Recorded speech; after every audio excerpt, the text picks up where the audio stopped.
California Wildlife Center is a nonprofit wildlife veterinary hospital dedicated to delivering life-saving medical care to sick, injured, and orphan wild animals. We provide these services to 4,000 patients annually, all at no cost to the public. Since 1998, CWC has been a vital resource for saving wild animals in Southern California and educating the public about our wild neighbors.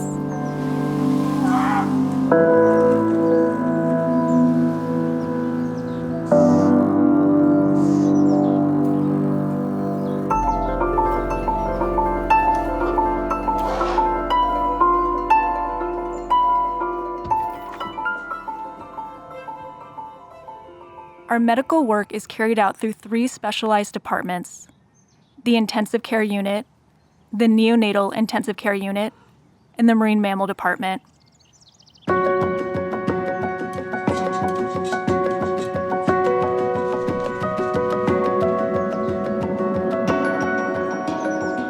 Our Intensive Care Unit, or ICU, is where injured animals are given immediate medical attention. The ICU is also in charge of some of our most sensitive orphan patients: fawns, coyotes, skunks, foxes, and bobcats. These young animals have complex needs that our medical team has been specially trained to provide. Over the years I've worked with wildlife, there have been so many amazing animals, different species, and really different problems. One that I'll never forget was an adult great horned owl. Almost all of its flight feathers had been burned away, probably from a methane flare at a landfill. The owl had burned off its wing feathers and had burned off all of its tail feathers. There was a lot of thought about, can this be replaced? But what I knew is that there's an old-time technique that falconers have used for 1,000 years and more, called imping, where you can take the donor feathers from another bird that has shed its feathers, and you can apply those to the bases of the feathers of the bird that needs them. So we did that with that owl. And it took 3 anesthetic sessions where the bird was completely asleep, and I could apply the feathers to one wing, the other wing, and then for the 3rd session, the tail. And then gave it a couple weeks to make sure it was physically fit and was able to release it. These animals that come to us, many of them are in just really terrible condition. They may be at death's door, or they may have just started life, like birds that come out of the egg. They haven't opened their eyes yet, and it takes so many people and so many hours to figure out what the problems are, to figure out exactly what diets they need. The babies especially need to be fed all through the daylight, and if they're mammals, at night too. And to take them through that process, to watch them go from feeling so sick or injured, or just to be a newborn baby, and then to take their enclosure out into the wild and open it up and see them see that there's freedom ahead. That's an amazing feeling.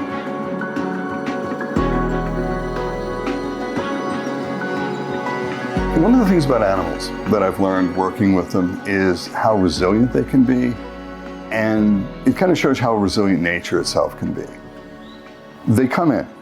They don't know where they are. They don't see anything familiar to them. They've never experienced being held by a person. Usually for a wild animal, if something's got them, it means that it's probably gonna eat them, but they adapt. It just amazes me how resilient they can be to disease, to injury, and to new things, and move on with their lives. And I think it's a lesson we can all learn from them, because things come about, we don't necessarily know what's gonna happen in our lives, but we need to be resilient and we need to be adaptable, just like wild animals.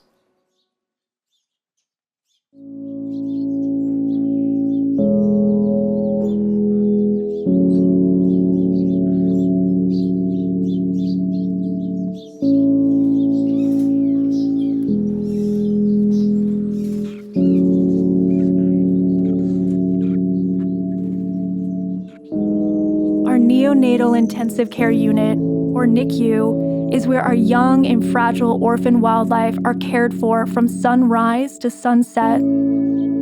Animals too young to survive on their own are fed, kept warm, and are taught the skills they would have learned from their parents.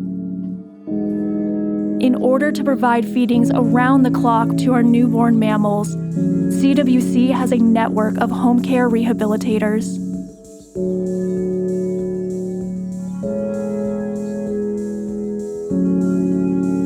Squirrels are my favorite, what I now call the treasures.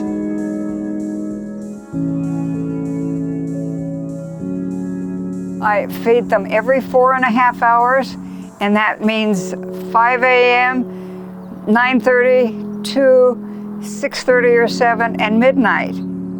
I wake up automatically in the middle of the night now, whether I have squirrels or not.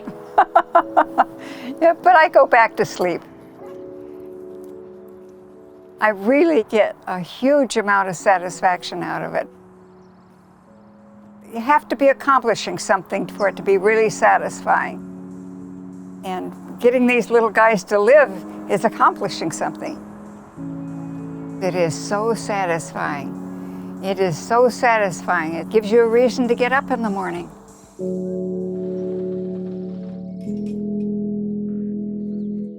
Skunks I fell in love with this year.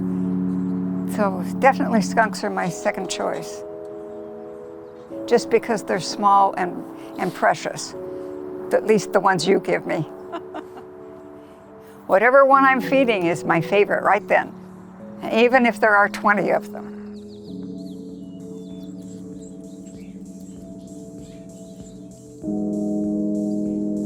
Taking care of these infants and keeping them from suffering, that I can do, and I can do well.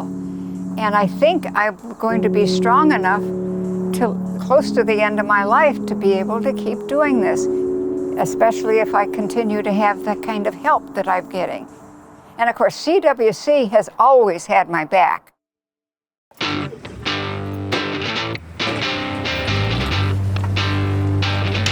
And then there's our marine mammal department, a critical response unit for animals affected by both natural and human-made dangers along our Malibu coastlines. These animals are large and formidable, so rescuing and rehabilitating them demands expertise and strength. It's a tough job, both physically and emotionally, but every successful release back into the ocean is a powerful reminder of why we do this work.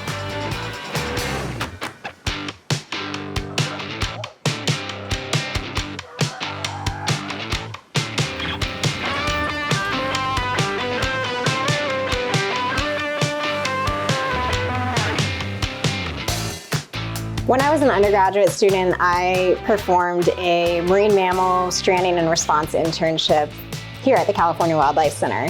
And at the time, I had no idea what I wanted to do with my life. After graduation, I was considering medical school. I was considering being a marine biologist. And it wasn't until I came to CWC that I knew exactly what I wanted to do. The main reason I came back to CWC was the opportunity to work with both terrestrial and marine wildlife. Even though my background is primarily in marine wildlife, I enjoy working with all animals, and I love the challenge of getting to work with something new every day.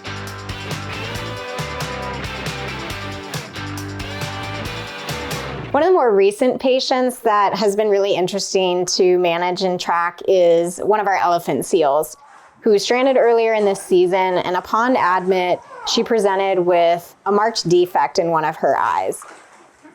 The eye was completely cloudy, pretty much non-visual, but the animal otherwise seemed fairly healthy, was just a little bit skinny, and was in need of some supportive care. And so that animal, which we've named Orange, just for tracking purposes in-house, they all get a little non-toxic paint color on their heads so that we can ID them.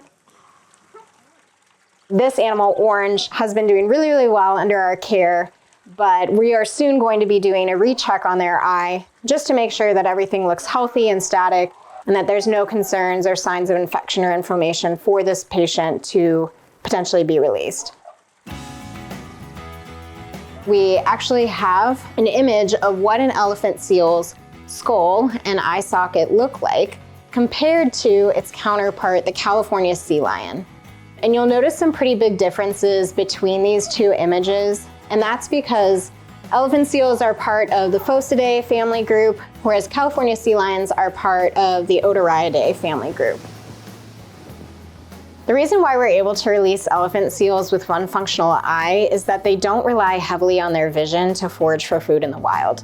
Elephant seals forage for a variety of different prey items, most of which live at very deep depths in the ocean. And they rely heavily on their whiskers and their senses to be able to forage for those food items. Currently, Orange is doing very well. She has shown us that she can hunt for her food in a deep pool.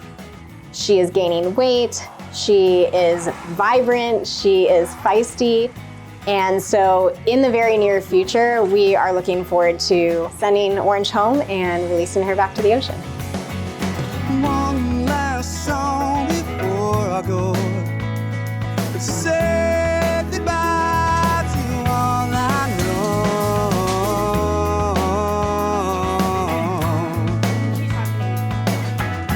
Give me grace to face the course. If I think I missed this time, my life will pass before somebody else's eyes. Then I drove around for days singing to myself. What you do? Can you change your mind? What you do? Mind if I change mine? What you do? What you do? I got pearls in my eyes and stones in my pockets on goodbyes.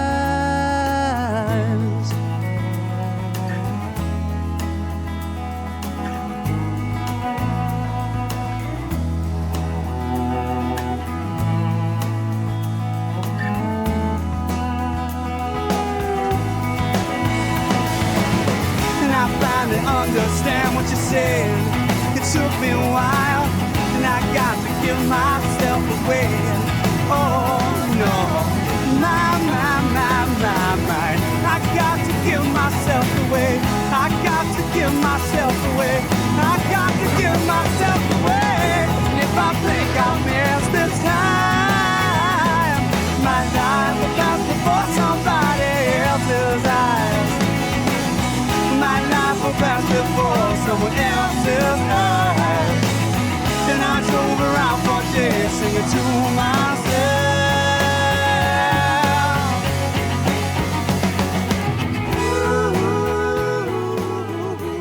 Our 3 departments reflect our promise to California's diverse wildlife. We are here to help. But our impact doesn't end with our hands-on work. One of the most powerful tools we have in protecting wildlife is education. Our education department plays a vital role in everything we do. Each year, we reach thousands of people of all ages, sharing knowledge about how to coexist peacefully with the wildlife around us.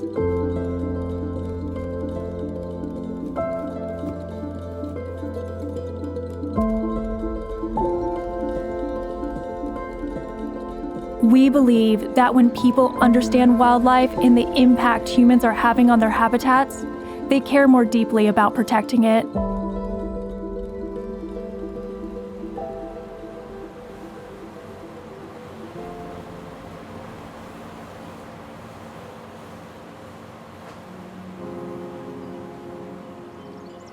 This work is a living, breathing partnership between dedicated staff, selfless volunteers, generous donors, and compassionate members of the public.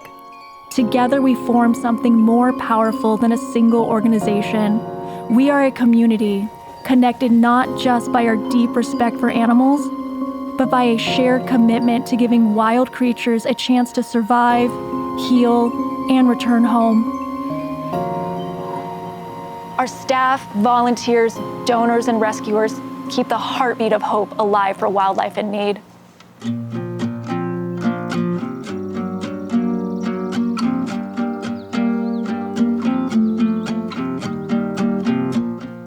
Our veterinarians and animal care staff work long hours providing life-saving treatments to over 170 different species. They are the backbone of this center.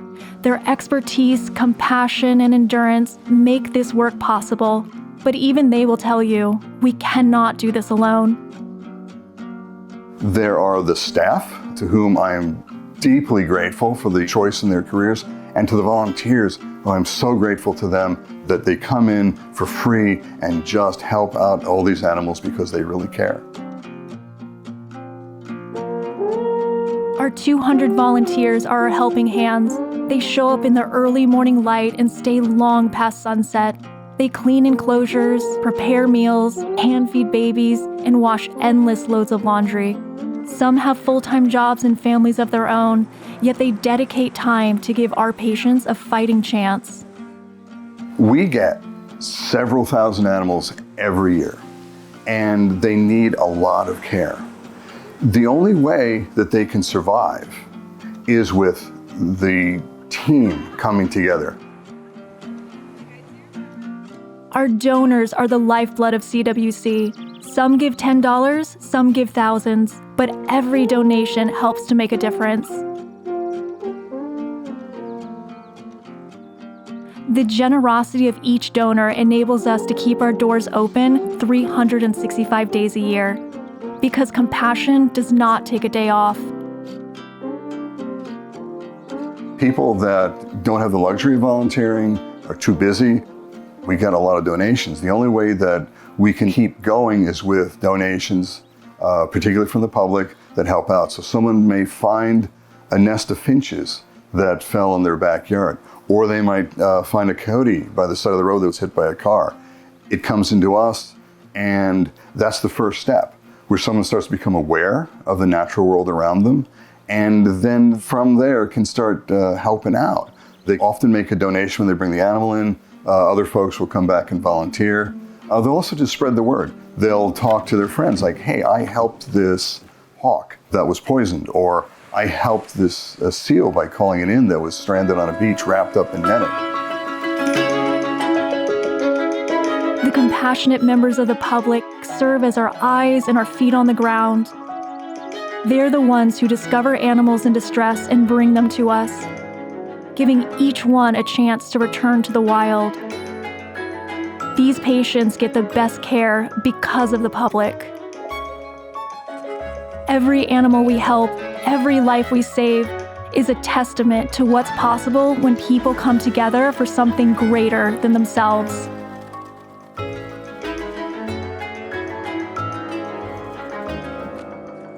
This work isn't easy. It's messy, emotional, and exhausting, but it's also beautiful and very rewarding.